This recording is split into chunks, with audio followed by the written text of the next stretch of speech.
Et tu leur as dit que tu arrives.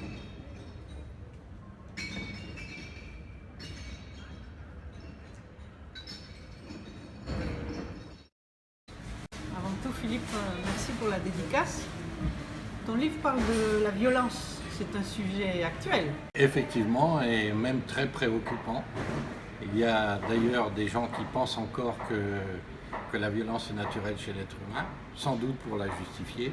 En tout cas, dès le premier chapitre, j'essaye de démontrer que la violence n'est pas naturelle chez l'être humain. Elle existe pourtant partout depuis longtemps. Effectivement, partout, omniprésente, mais à tel point qu'on finit par plus la voir, par plus la sentir. Elle fait partie de la vie en quelque sorte, et ça c'est préoccupant. Il y a quand même des gens qui la dénoncent.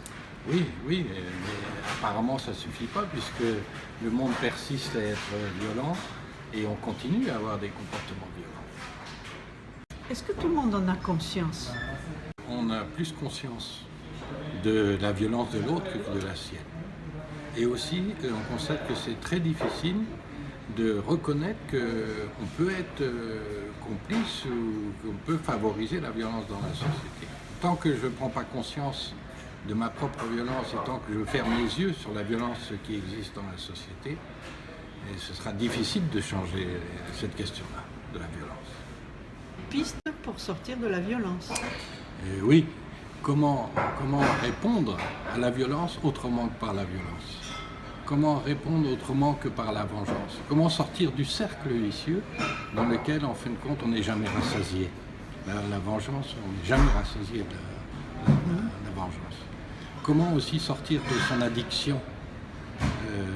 C'est nécessaire de réfléchir et même de faire un travail sur soi à propos de ses croyances, de ses valeurs, de ses a priori, aussi de ses intérêts personnels, mais aussi de ses échecs, de ses désillusions, parce que là se trouve la racine de la violence.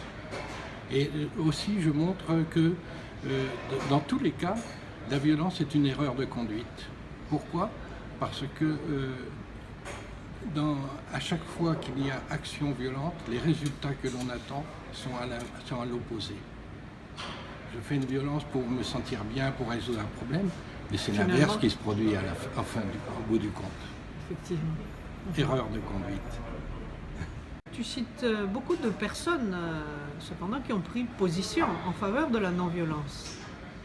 Bien, on connaît les grands symboles de la non-violence, Gandhi, Martin Luther King, Tolstoï, David Thoreau. Mais il ne faut pas oublier qu'il y a des milliers de personnes qui rejettent la facilité de la violence, qui résistent à leur colère, par exemple, et qui refusent de discriminer, d'exploiter, de maltraiter les autres. En fait, qui écoutent leur conscience. C'est donc là que se trouverait la réponse? Chacun a sa propre conscience et peut l'écouter ou pas, disait Victor Frank. En définitive, sans conscience, il ne peut pas y avoir de non-violence. Tu fais plus précisément référence à la non-violence active. Oui, active, parce que habituellement, les gens disent la violence c'est de l'action, donc la non-violence c'est de l'inaction. Mais en fait, pour ceux qui l'expérimentent dans leur vie de tous les jours, la non-violence exige une forte activité mentale.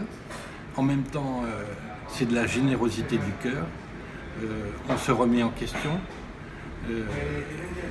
Ça développe la critique et aussi l'autocritique. Et intentionnellement, on est obligé de modifier ses comportements violents. En définitive, la non-violence est active, très active. Finalement, ton livre invite à une prise de conscience qui permet de s'engager sur la voie de la non-violence active. Effectivement, c'est exactement la finalité du livre, inviter à prendre ce chemin de la non-violence. Parce que ça a du sens d'abord, et aussi parce que c'est urgent pour soi-même et pour la société. La violence, pour beaucoup de gens, devient une façon d'être. La non-violence peut aussi devenir une façon d'être dans sa vie et dans la société. Et c'est le meilleur des espoirs en plus. Voilà, merci Philippe. Ben, merci Martine.